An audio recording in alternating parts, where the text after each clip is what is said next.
What's up, everyone? Welcome back to the Crowded Booth as we get ready for week number 2. We got to pick them. We got our best bets. Bryce Koon alongside Will Manis, Ralph Leary going to be joining us momentarily. Ralph working that 175K job a year, trying to get done with what he's got going on today. But hey, we're pumped to talk to you about it on this episode of the Crowded Booth. Pile in here and make yourself feel at home. The Crowded Booth is coming on. The Crowded Booth with Bryce Koon.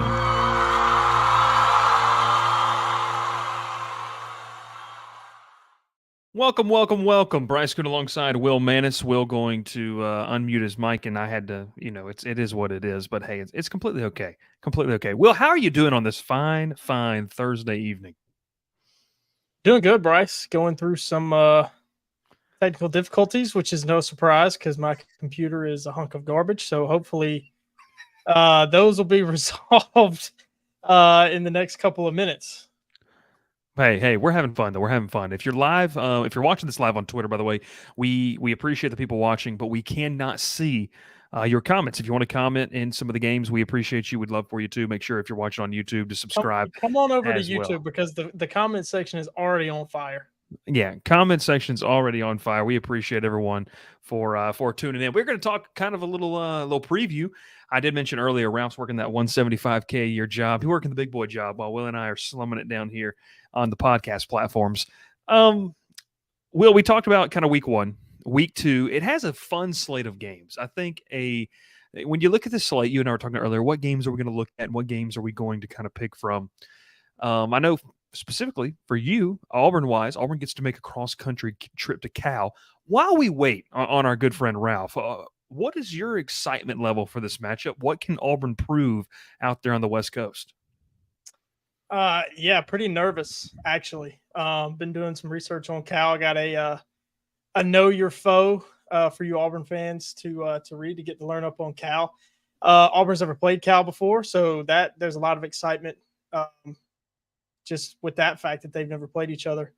Yeah, Auburn's got a tough test. I mean, Justin Wilcox has been a really good coach at Cal, kind of flown under the radar.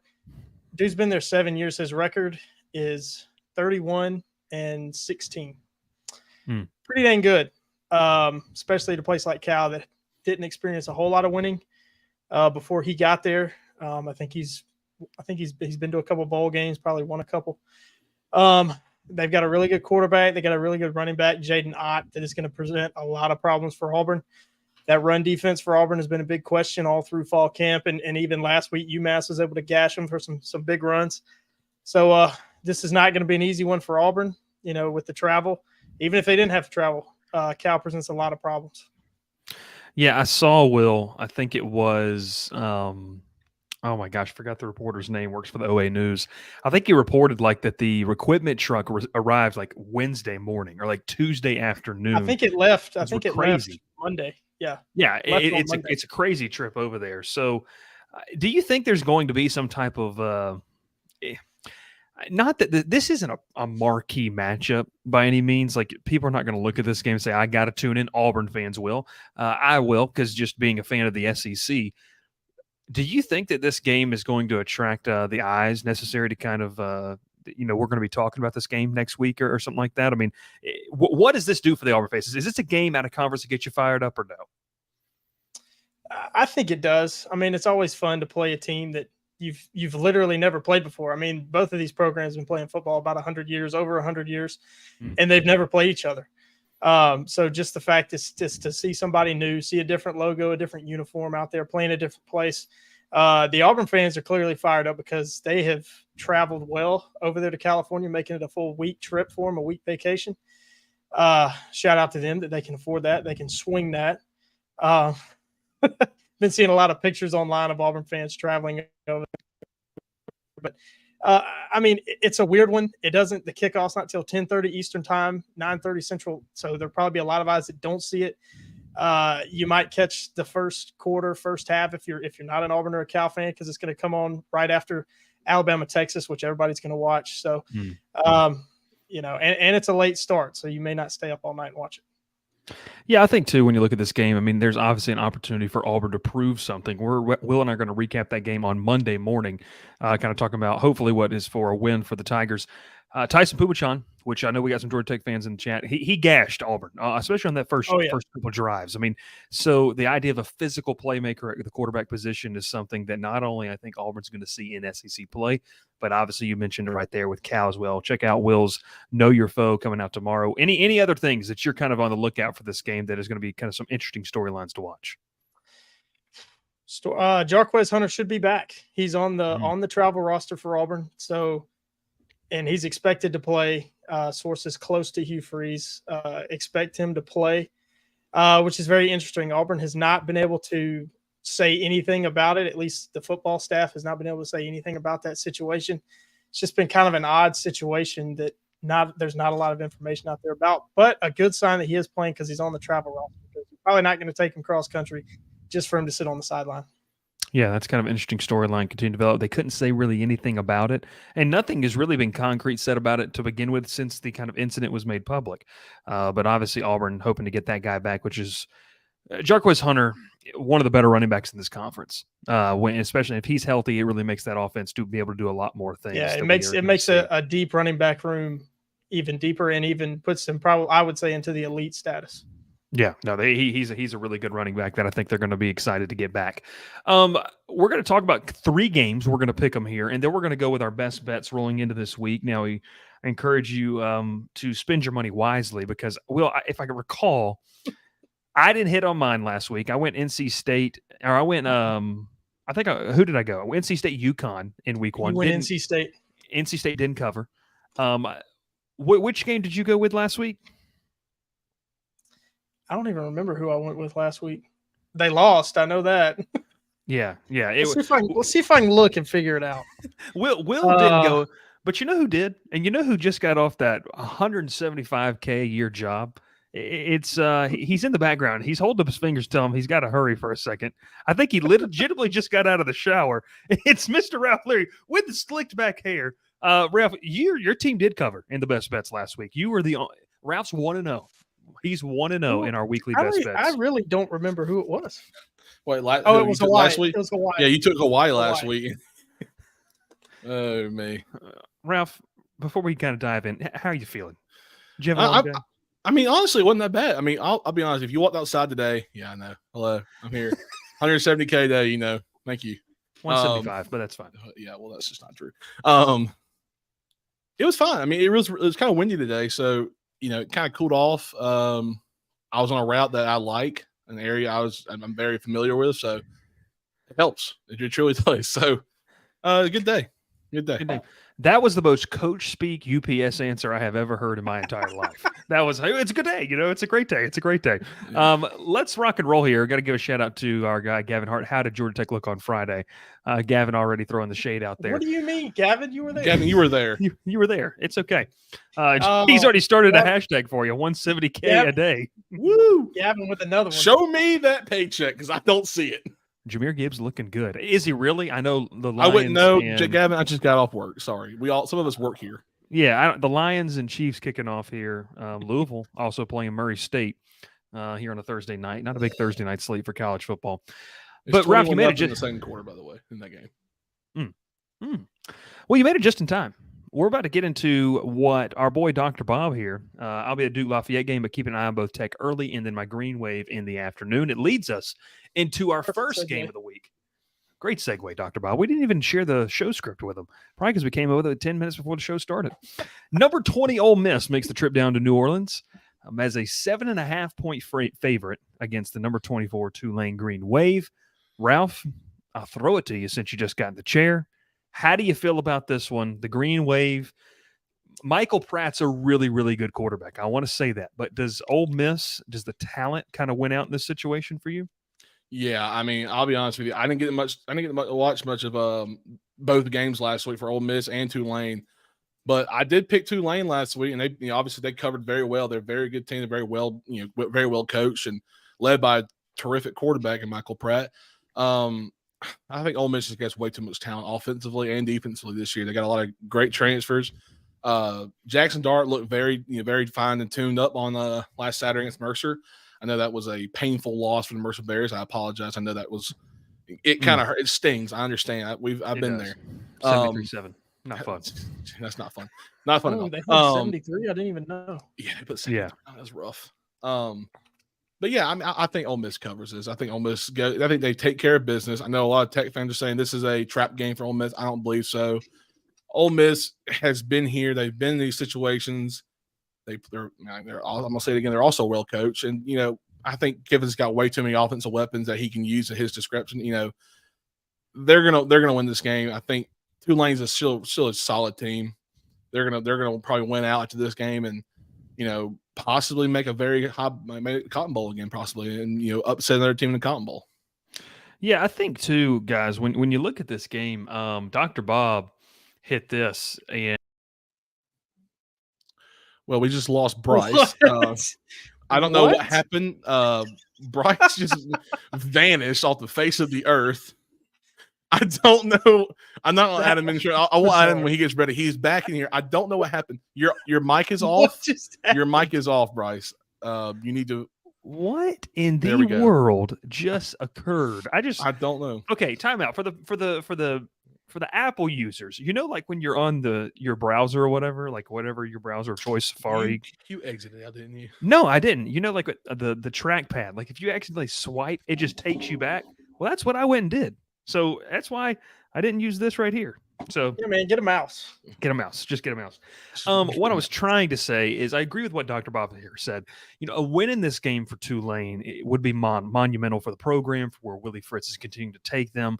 Yeah. And not just for this program, but for the future, because Michael Pratt's gone after this season. Right. So, what you could do in recruiting, what you could do in continuing to bring in talent and not making this a one-hit wonder, I think it would make Tulane an ideal destination, for guys that maybe don't get the calls from, and I'll specifically speak to the state.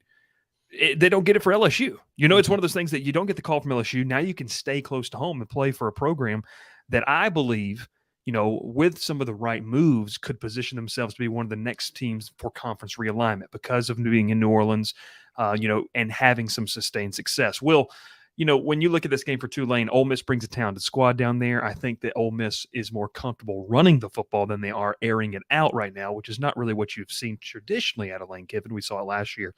Is Quinshon Judkins just too much for this Tulane defense to hold, or how do you see the Green Wave being able to match up with Ole Miss at home? Yeah, I mean, Quinshon Judkins is probably one of the top tailbacks in the country. I don't know why he's not on Heisman list. I think it's because he plays running back and not quarterback or receiver, because receivers have been getting love ever since Devontae Smith's incredible season. But I actually think the Ole Miss defense is going to be the key in this game. I think that they have so much talent on that side of the ball. They're going to be able to slow down Michael Pratt because I don't think they're going to be able to stop him. Pratt is legit. He's a really good quarterback. But Tulane, they just don't have the depth that Ole Miss does. So I think this Ole Miss defense is really the key. They've got depth. They've two, three deep at almost every position on the defensive side of the ball. Tulane, not so much. So it could be a struggle defensively for 3.5 quarters. Yeah, I think too, this is a game. I think I'll go ahead and put this prediction here. I think it's the highest scoring game we see all weekend. Both offenses capable of putting up points. I think Ole Miss is going to figure some things out about Jackson Dart at the quarterback position, some of the receivers that they needed to replace from last season. No more Jonathan Mingo. That's something. Who is going to be kind of their number one go-to guy? Defensively, I know this is going to hurt the feelings of some Georgia Tech fans. For Ole Miss, can Zamari Walton, a transfer from Georgia Tech, can he guard some of these Tulane receivers? Can a guy like Jared Ivey that transferred from Georgia Tech, who has continuously trended up at his time in Oxford, can he make his presence felt as one of the best outside guys at the SEC spot? I'll tell you one thing, Dr. Bob's not on the show, but he's going to continue to provide great information. Tulane O-line is one of the strengths of the team. If they can keep Pratt upright, it will be a shootout. I agree with you there. 4 starters back and the other spot filled by an LSU transfer. So all of these things to say, you guys both took Ole Miss in this correct. I think you're picking the Rebels to win. I'm going to pick Ole Miss, but I do think this has a chance to be I think this is a chance, a shootout, and this is why. Ole Miss has hit the over in their last 4 away games Tulane has hit the over in 5 of their last 6 games overall. It trends in the right direction. Will, I agree with you. I don't believe that Ole Miss is going to be able to completely stop Michael Pratt. It's going to take a big turnover, a big interception. And guys, I think we're going to roll into the fourth quarter with this game being pretty close. Maybe Ole Miss pulls away late. That 7.5 is kind of iffy though. I mean, I don't know how I feel about that. Luckily, we're not picking against the spread here. We're just picking outright in these games. But I do like Ole Miss. I want to say one thing, and you were talking about the receivers at Ole Miss. You got Trey Harris, a Louisiana Tech transfer, who balled out against Mercer. Now, yes, I know it's Mercer. 6 catches for 133 yards, 4 touchdowns. Yeah, I mean, it's a weapon. Jackson Dart found his long ball threat already, and that shows you that there's weapons there. Quinshon Judkins didn't do much last week because they were throwing the ball very well. They threw all 3 quarterbacks had a touchdown. I'm pretty sure they threw for what was the total? I think they threw for almost 500 yards total.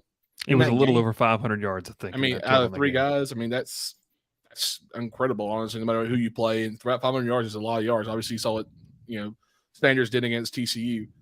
It was 524 yards. So they have their weapons. They have the guys they want to throw to. I think, I think Ole Miss, they got it. This is easy for them. I feel like it's a fun early season matchup, though. When you talk about SEC out of the non-conference, I like this one. Let's get to a couple of comments here. GT Bowhunter, I took Ole Miss to cover and win. And then Dr. Bob with his prediction. I'll throw a homer prediction in for Tulane 46-45, same as the USC game. Look, I doubted him against USC, and that's exactly, I think, what Willie Fritz and Tulane want you to do, is to kind of doubt them, especially get them at home, which I think is going to be a pretty nice crowd in a relatively new stadium they put there on campus at Tulane. No longer in the Superdome. They're outside in a nice little stadium. So let's roll with the next one here. Will, we're going to start with you.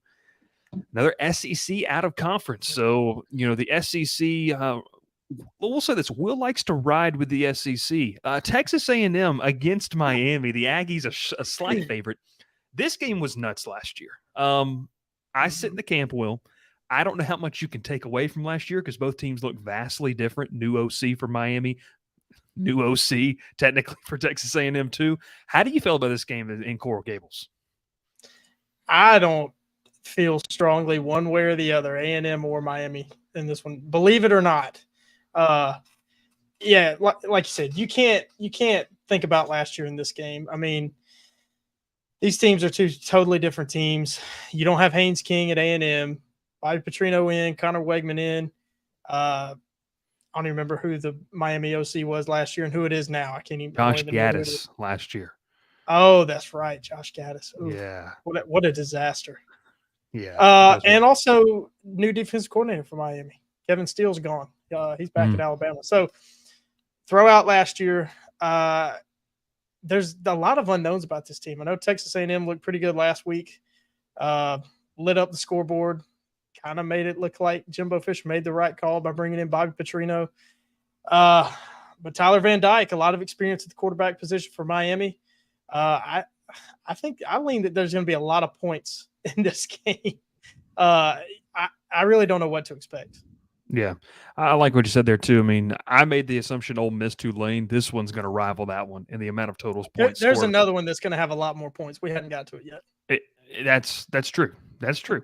Ralph, for you in this one, I mean, Miami has kind of the new faces. A&M destroyed New Mexico in week 1. And I will say this, like, it's an FCS game. I get it. Or not an FCS game, but it kind of feels like one in this. New Mexico State is technically they're independent now. Sorry. They're independent now. That's All right. this to say, though, is about A&M. Like, the fact that they got the offense ramped up is a win against anybody. Like, they just needed to show that in week 1. How confident are you in Texas A&M's offense walking in to Miami, 3:30 Eastern kickoff down there at Coral Gables? Well, my thing is right now is a lot of people are riding on this being a home game for Miami and a good atmosphere. I have not seen Miami have a good atmosphere in I don't know how long. They don't. Those fans don't show out. Real quick, have you seen the ticket deal for this? Yes. By the way, it's feeble. It's one of the most feeble. bizarre things I've ever seen. It really is. I want to say this. It's not. The joke was made against Georgia Tech fans. It's more of a showing of Miami fans not being able to show up for a top 25 matchup. Like that for me. And Miami kind of one of those fringe top 25 teams, I mean, in that sense. But this is a team that comes in, an SEC team nonetheless, and you can't pack out your own stadium. Anyways, keep going. Yeah, I mean, in this situation, the line is -4. Over under is 51. I think the over hits in this game. I feel like both teams are not going to play very well. Defensively, I think both teams' offenses really show out. I know that's saying a lot because last year's A&M offense was putrid in most games. Miami was just banged up all year round. You saw what happened against Mid Tennessee State last year when they got blown the doors off of. Just overall a horrible year for both these teams that had such high hopes to win the ACC, won the battle for the SEC title. Look, they both teams didn't play anybody week 1. Yeah, I don't know anything yet. I'm not confident in any of these teams. I know that both coaches are very well respected. They're very great coaches. They have a lot of talent on both sides. If both teams show up, this could be a very well-rounded match. But if one team just shows out, the other one it's just going to be a boring matchup like last year. I mean, last year was a good game, but it was not what it lived sloppy. It was sloppy. It was extremely sloppy. It didn't live up what the hype was. The hype was so high. It was going to be a great matchup. Man, A&M Miami was so fun to watch. It was boring. I hated watching it last year. And I feel like this year I'm close to it. It might be the same way, honestly. It has to get after it, Ralph. Just get after it. Look, everyone who said, who was it? Desmond Howard last year said A&M was going to be in the top 4. What a horrible pick. He had Pitt in there too. What a moron. I mean, he's on the game day just saying that. Okay, he has A&M in there again. I think this year, didn't he? Will and I will just see ourselves out, Ralph. Would you just take the next 5 minutes and just go after this game? No, look, I agree with you. I think this was a sloppy game last year. And Will, did you even officially make a pick before I go? Like, did you officially make a pick in this game? No, I didn't. Do you want me to make a pick? Yeah, I mean that's the whole point of a pick 'em. But yeah, keep going, keep rolling with it. I said A&M. Sorry. Yeah, I'm leaning Miami plus the 4 points. I think A&M wins in a very close game. I think it's going to be sloppy again. I just don't know what to expect from either of these teams. 3-2. Listen, as an Auburn guy, I need another team at any time to play a 3-2 game. I need somebody else to talk about that played in a 3-2 game. I was there.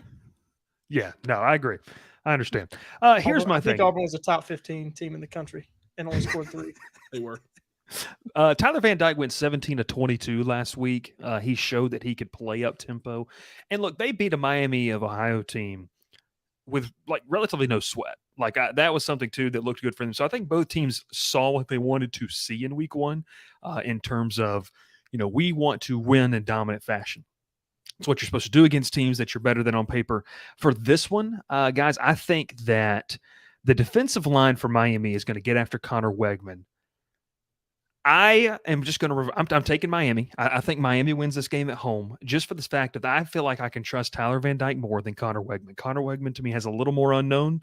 And if Miami uses some of the athletes they have, look, I think the Hurricanes have pieces. They don't have all of them. And I think that they're going to have enough pieces where it's going to be a close game, but I kind of agree. I think it's going to be sloppy.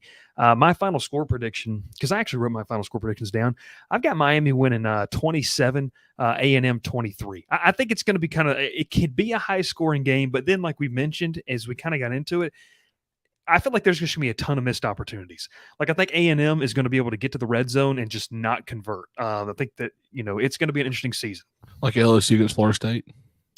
Like Clemson against Duke. You changed your mind. I'm changing my pick. Miami's going to win. Miami's going to win outright. Wegman. You just don't want to be an SEC homer, do you? No, I don't think A&M is very good. I don't think Connor Wegman's that good. Wegman has, in his career, which is really just only a season, has not been good against pressure. I mean, Auburn beat that guy last year, and we know how bad Auburn was. Auburn got after Connor Wegman, and he that was a Cornell Williams led Auburn team at home. That environment was wild. Hey, listen, I got it. Cadillac didn't strap it up though. No, he could have. True. He was fired up. He sprinted down the sideline. Looked like he could still play.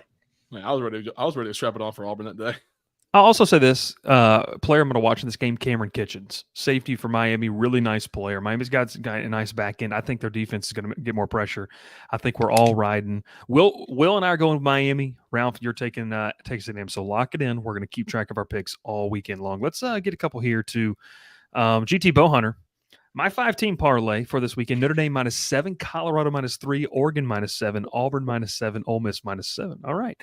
CJ, appreciate you tuning in. Make sure you hit that like button on the video. Texas A&M 31, Miami 17. I think we all kind of agree anything could happen in this game. Who's the SEC homer now?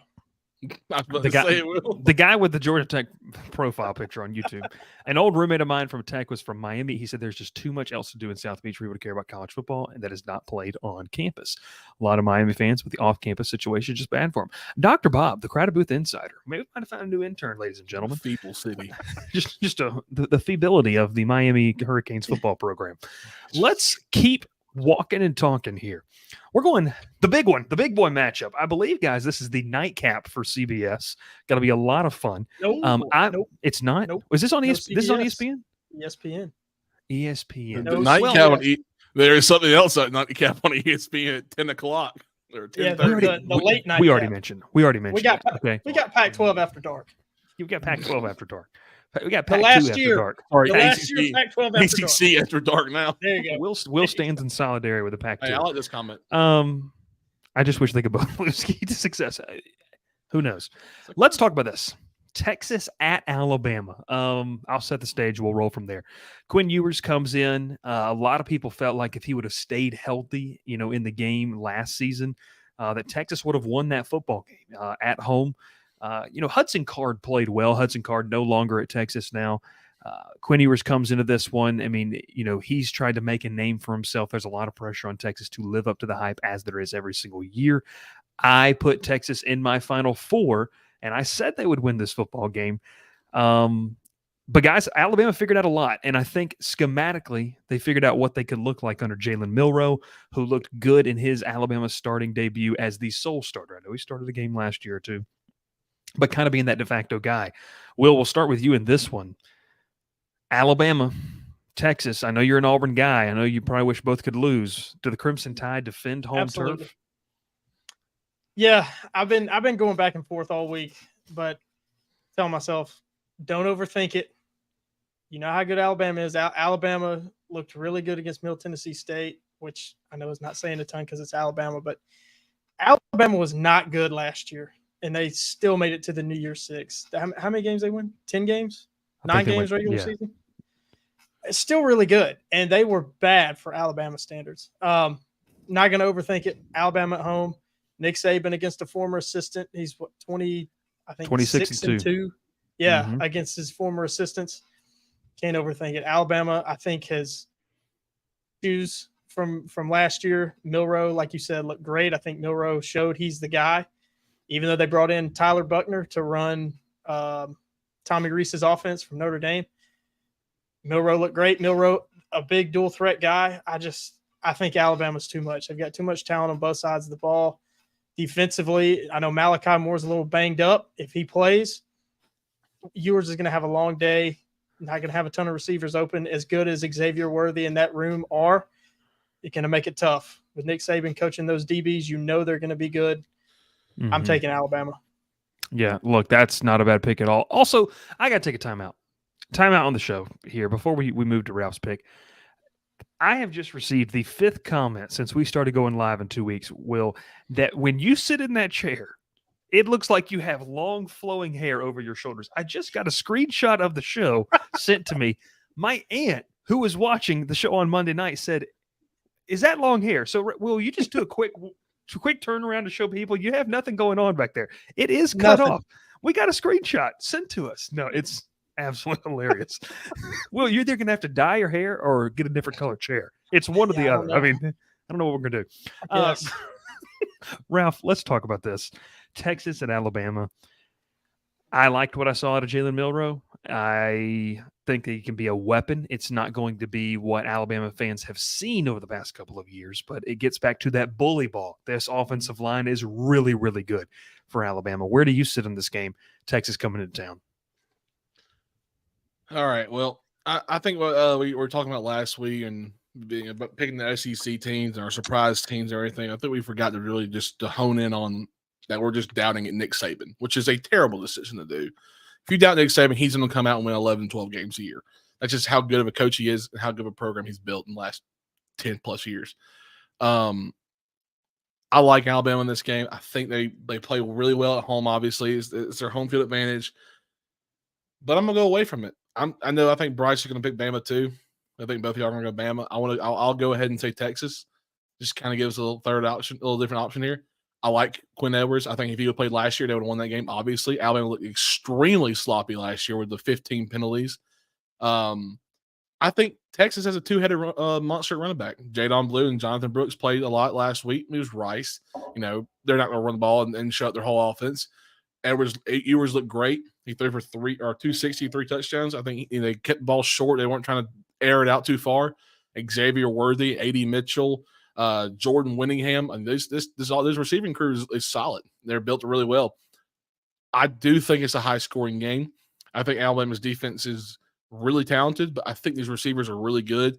I just want to take Texas. I want to take the Texas +7 from one.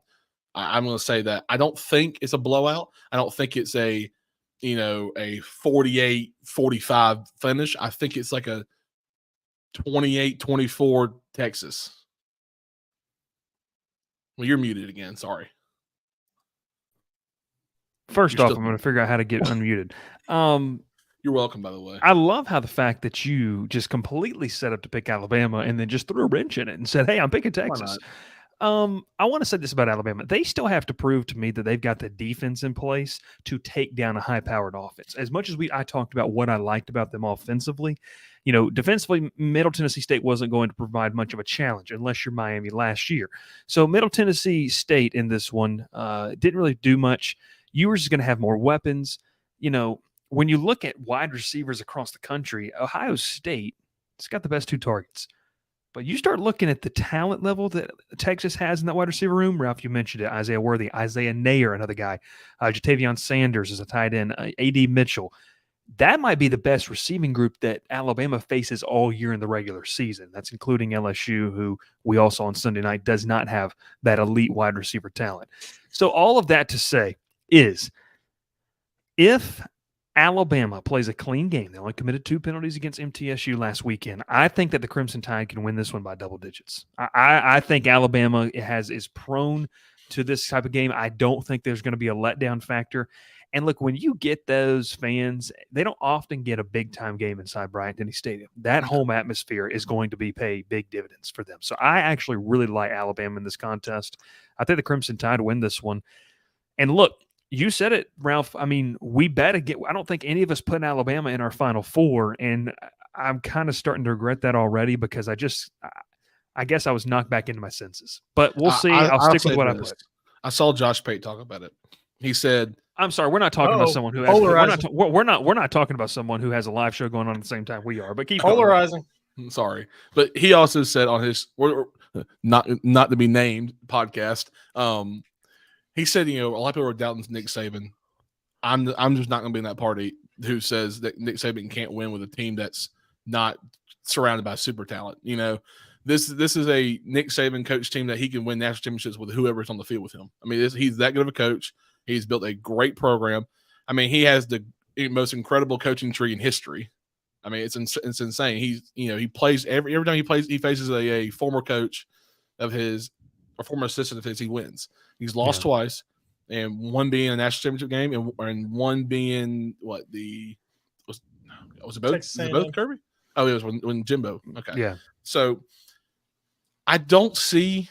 I'm just taking Texas because we need a third option. I don't want all of us to pick Alabama, and this looks bad. Look, if I'm wrong, I'm wrong. Go with your gut. Go with your gut. I'm wrong. If I'm wrong, I'm wrong. I'm not scared to say it. I don't care. But look, you don't know nobody. I don't know nobody. Waiting for that podcast to come out. Just let us do it one night. We were going to have to do it tonight. Yeah. But also, my last thing. My only thing with Bama right now is that receiving room is just not where they need to be beating teams like Texas. Isaiah Bond is their best receiver. He does not get enough targets in games to be that elite receiver that we think he can be. I think Milrose got his arm down where he can throw it really well and be more accurate than he was last year. But he's going to run the ball very well, obviously, out of the pocket. He's going to make plays. And their offense, they got good running backs, but it's going to come down to can Milroe throw and make plays in downfield. So that's the thing. They're going to run the football. They're going to run the ball. Oh, yeah. And they're going to try to run it down Texas's throats. They've heard all this talk. They know how they played last year. They've heard all the talk about how good Texas is, and Texas is right there with them. And they're going to want to come out and make a statement. And Saban loves beating up on his assistants. So, Yeah. I mean, don't overthink it, Ralph. Don't overthink it. I'll say this. I'm just Bad keep- things happen. Listen, bad things happen been too good when a people. program led by Nick Saban feels underappreciated. Oh, I That's when agree. bad things happen. So I got Alabama in this. Ralph stick with his pick. Let's rock and roll here to our best bets. We'll start with, you know what, Will? We'll start with yours. Will's best bet, App State plus 19 at number 17 UNC. This was a fantastic football game last year between two North Carolina foes. I believe, well, I actually know exactly where I was sitting watching this game. I was sitting at Baumhauer's over in Auburn, Alabama, getting ready to watch this game. App State, UNC, you and I were trying to remember. This one came down to a 2-point conversion or something along the lines where UNC narrowly escaped. But you got the Mountaineers covering this one in Chapel Hill. Talk to us how you feel in this one. Well, number one, I think it's too many points. I mean, I think App State is not nearly 3 touchdowns worse than North Carolina. App State has a ton of talent. Program has been really built up in recent years. And then last year, the way they hung with them last year. Now, I know this is a totally different UNC team. It seems like Gene Chizik has worked his magic again and turned this defense around after only 1 year. They look great against South Carolina. Didn't turn them over, which I think could be a concern in this game. If App State takes care of the ball, they can stay in this game. And App State, Mike Brown said it as soon as that South Carolina game was over. App State's going to give us our best shot. And App State, you said it, 2 North Carolina teams. All these smaller schools want a shot at the big dog. Here's their shot. They almost took them down last year, and they're going to come out, look to do it again. I think 19 is too many points. I like that one right there. Ralph, for you want a little more time? I can go ahead and go. Ralph's muted. Is he muted? You can go ahead, Bryce. I I'll go apologize. ahead. We're just muted all over the place tonight. I'm going my Bryce's best bet. I failed miserably last week. Listen, I'm 0-2. I failed miserably in week 0. I took Navy plus 20.5 against Notre Dame. Awful. But boys, ladies and gentlemen, I've got some stats. I got some stats to back up how I feel here. Bryce's best bet, SMU plus 15.5 at number 18, Oklahoma. Listen, do not fall into the trap of the brand value name of what the Sooners bring to the table in this game. Preston Stone, the quarterback for SMU, an electric arm. He replaces Tanner Mordecai in this game. To me, I sit with the side of Will. Far too many points in this one. I think SMU just needs a couple of scores, actually, to be able to cover this one if you're going to give them. And, Will, you were telling me right before we started, I think this line started at 17.5 and has slowly creeped down as the week has gone on. Oklahoma had a losing record last year. I know that doesn't necessarily matter for this season, but it's a defense that was 121st in the country in yards allowed. SMU doesn't have a great defense, but they just need to score. And I think that's something they can do. I think this game could be a shootout. And I'll even go as far as this. I'm not picking SMU to win this game, but I think that the Mustangs are going to have a chance to potentially tie the game maybe early to mid fourth quarter.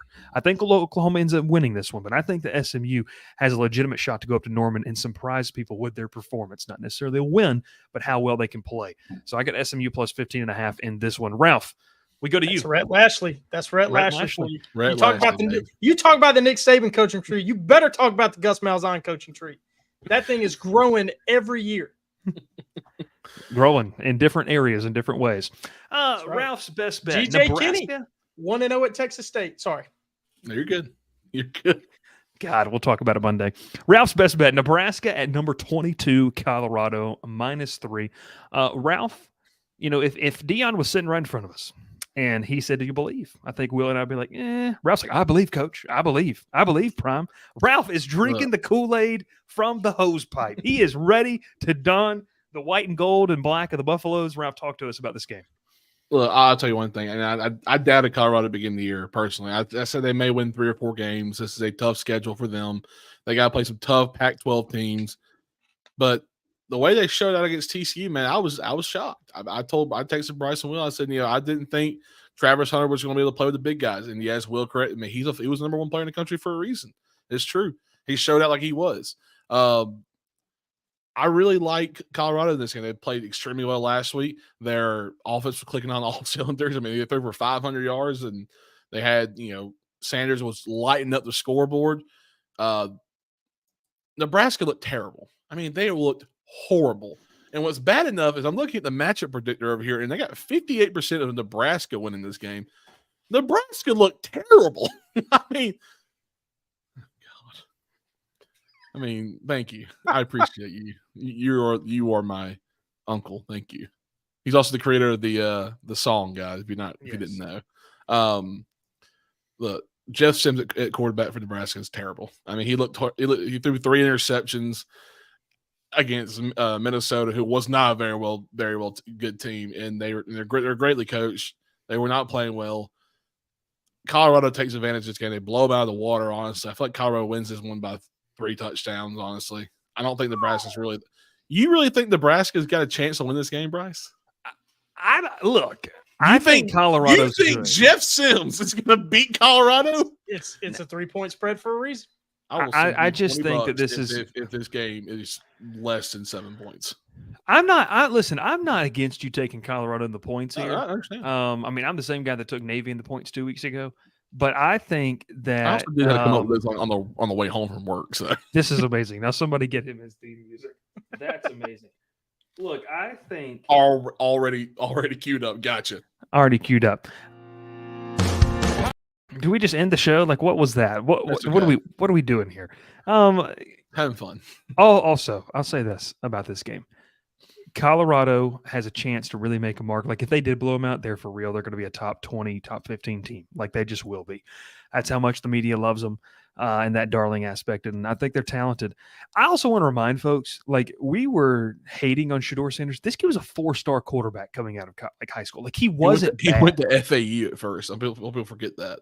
Yeah. He was committed to FAU. Like, it's just one of those things. Did he go to FAU for 1 year and then go to Jackson State, or did he decommit?